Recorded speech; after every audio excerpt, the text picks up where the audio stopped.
बिस्मिल्लाहिर्रहमानिर्रहीम अस्सलाम वालेकुम जी। आज का जो हमारा टॉपिक है वो केमियोस्मोसिस है। तो हम इस टॉपिक की एटिमोलॉजी से स्टार्ट करेंगे कि केमियोस्मोसिस का मतलब क्या है। Chemi means chemical, refer to chemicals, और ओस्मोसिस होता है मूवमेंट ऑफ अ सॉल्यूट और water from higher concentration to lower concentration या अलोंग द ग्रेडियंट, हम उसे ऑस्मोसिस कहते हैं। तो ये जो केमियोस्मोसिस है ये होता किस लिए है? ये होता है एटीपी प्रोडक्शन के लिए होता है। और ये हमने पिछले टॉपिक में फोटोफॉस्फोराइलेशन में डिस्कस किया था कि जब साइटोक्रोम कॉम्प्लेक्स से नीचे इलेक्ट्रॉन्स आते हैं तो उनकी एनर्जी को यूज़ करते हुए और एक कॉम्प्लेक्स प्रोसेस हो रहा होता है जिसे हम केमियोस्मोसिस कहते हैं। उसमें डायरेक्टली उसकी इलेक्ट्रॉन्स की एनर्जी यूज़ नहीं हो रही होती, वो हम आगे देखते हैं कि किस चीज़ की एनर्जी यूज़ हो रही होती है उसे बनाने के लिए। तो ये हमारे पास वही जी स्कीम है यहाँ तक, NADP रिडक्टेज तक, कि ये photosystem 2, plastoquinone, cytochrome complex, plastocyanin, photosystem 1, ferredoxin, NADP reductase. अब जैसे हमने उसमें बात की थी कि फोटोन जब इसको स्ट्राइक करता है फोटोसिस्टम 2 को, तो इसके जो इलेक्ट्रॉन्स होते हैं उन्हें एक्साइट कर देता है। अब ये इलेक्ट्रॉन्स एक्साइट होके चले जाते हैं अपने प्राइमरी इलेक्ट्रॉन एक्सेप्टर के पास, क्योंकि फोटो सिस्टम के अंदर ही प्राइमरी इलेक्ट्रॉन एक्सेप्टर होता है, तो यहाँ पे सेपरेट शो नहीं किया हुआ।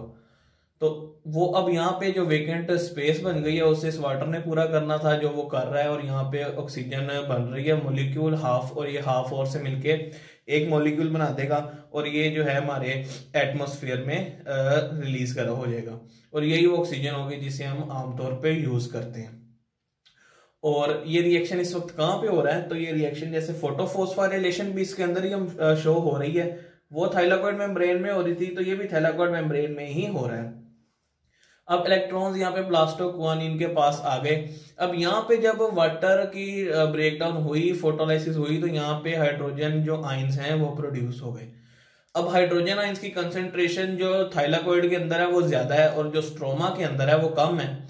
अब होना तो ये चाहिए कि यहाँ से जो है हाइड्रोजन आयंस जो है वो अलोंग द ग्रेडियंट यहाँ पे स्ट्रोमा में आ जाए, लेकिन हमने यहाँ पे एक पोटेंशियल ग्रेडियंट बनाना है जिसकी एनर्जी हम बाद में एटीपी प्रोडक्शन में यूज करेंगे।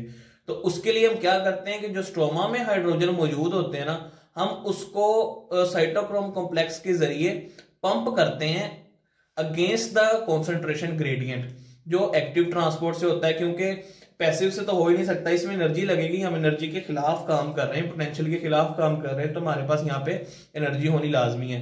अब वो एनर्जी कहाँ से आएगी? वो एनर्जी आएगी इन इलेक्ट्रॉन से।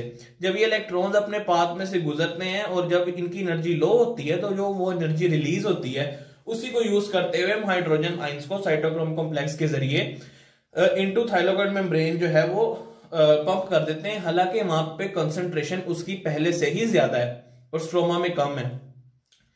फिर वही बात कि पैसिवली नीचे आना चाहिए, लेकिन हम उसे एनर्जी देके पुश करके एक्टिवली उसे हायर कंसंट्रेशन की तरफ भेज देते हैं। अब यहाँ पे हो गए हाइड्रोजन ज्यादा, यहाँ पे मजीद कम हो गए।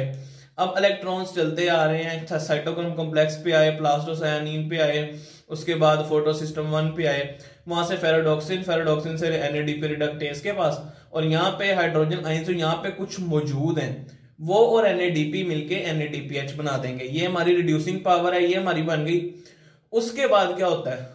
उसके बाद होता यह कि इसके बिल्कुल आगे एक एंजाइम होता है जिसका नोब लाइक स्ट्रक्चर होता है नीचे, जिसे हम कहते हैं ATP सिंथेज। जो ATP सिंथेज का काम क्या है? ATP सिंथेज का काम है ATP प्रोडक्शन। अब होगा यहाँ पे क्या कि जो यहाँ पे कंसंट्रेशन ज्यादा हुई है, यहाँ पे एक एनर्जी लेवल इन दोनों के दरमियान में एनर्जी डिफरेंस सेट हुआ है। जब हाइड्रोजन आइंस ATP सिंथेज में से गुजर के स्ट्रोमा के अंदर आएंगे थाइलाकॉइड मेम्ब्रेन से, तो जो एनर्जी वो रिलीज करेंगे उसे यील्ड करते हुए हम ADP को और इनऑर्गेनिक फोस्फोरस को मिला के ATP बना देंगे। अब अगर हम इसमें डीप में जाएं तो एक ATP के लिए हमें 3 हाइड्रोजन आयन वहां से यहाँ पे ट्रांसफर करने पड़ते हैं। जब 3 हाइड्रोजन वहां से यहाँ पे ट्रांसफर होते हैं तो उसकी जितनी एनर्जी बनती है वो एक ATP के लिए जरूरी होती है। अगर हम इस तरह देखें तो हमारे ज़हन में एक सवाल आता है कि सर वहां पे से जब 3 हाइड्रोजन इस साइड पे आ गए तो यहाँ पे भी हाइड्रोजन की कंसंट्रेशन जो है वो ज्यादा हो जानी चाहिए, लेकिन वो ज्यादा क्यों नहीं होती? एक तो ये कि उसमें से हम 2 तो यहाँ पे यूज कर लेते हैं NADPH प्रोडक्शन के लिए। NADPH अकेला नहीं बनता, इसको NADPH2 भी और NADPH plus H plus positive भी कहते हैं। और एक जो फिर हाइड्रोजन बचते हैं हम उन्हें उधर भी पंप करना स्टार्ट कर देते हैं। अब यहाँ पे जी ATP बन गया और हमारा यहाँ पे केमियोस्मोसिस का जो टॉपिक है वो यहाँ पे खत्म हो गया। अब इसमें जो अहम क्वेश्चंस आते हैं वो अहम क्वेश्चंस क्या होते हैं कि जी एटीपी सिंथेस पंपिंग किस तरफ करता है। एटीपी सिंथेस पंप करता है थाइलाकोइड ल्यूमेन टू स्ट्रोमा, और वो अगेंस्ट कॉन्सेंट्रेशन कर रहा होता है या अलोंग द कॉन्सेंट्रेशन ग्रेडियंट कर रहा होता है, तो वो अलोंग द कॉन्सेंट्रेशन ग्रेडियंट कर रहा होता है। अब फिर इसमें एक और सवाल आता है कि जो एटीपी सिंथेस ट्रांसफर करता है हाइड्रोजन आयंस को, क्या वो एक्टिव ट्रांसपोर्ट होती है या पैसिव ट्रांसपोर्ट होती है, तो वो हमारे पास जो है पैसिव ट्रांसपोर्ट होती है। और यहीं पे एक और क्वेश्चन आता है कि जो साइटोक्रोम कॉम्प्लेक्स है वो कहां से कहां पे हाइड्रोजन आयंस को पंप कर रहा होता है। साइटोक्रोम कॉम्प्लेक्स पंप कर रहा होता है स्ट्रोमा टू थाइलाकोइड मेम्ब्रेन। अब ये अगेंस्ट कर रहा होता है या अलोंग कर रहा होता है, तो ये अगेंस्ट द कंसंट्रेशन ग्रेडियंट कर रहा होता है। तीसरा सवाल यहाँ पे आता है कि ये पैसिव ट्रांसपोर्ट करता है या एक्टिव ट्रांसपोर्ट करता है, तो ये एक्टिव ट्रांसपोर्ट कर रहा होता है। और इसमें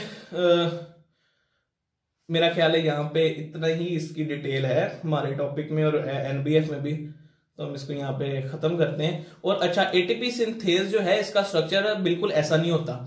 इसमें जो नीचे वाला हिस्सा है ना, ये तो नोब है, इसके ये जो हिस्सा होता है ये रोटर की तरह का होता है, ये रोटेट कर रहा होता है। और यहाँ पे एक स्ट्रिप अलहदा होती है जहां से हाइड्रोजन यहाँ पे ऐड होते हैं, ये रोटेट करता है, 3 हाइड्रोजन यहाँ से निकलते हैं और ये जो ADP और PI है ये यहाँ पे अटैच हुए होते हैं। ये उस एनर्जी को यूज करते हुए ATP प्रोड्यूस कर रहे होते हैं।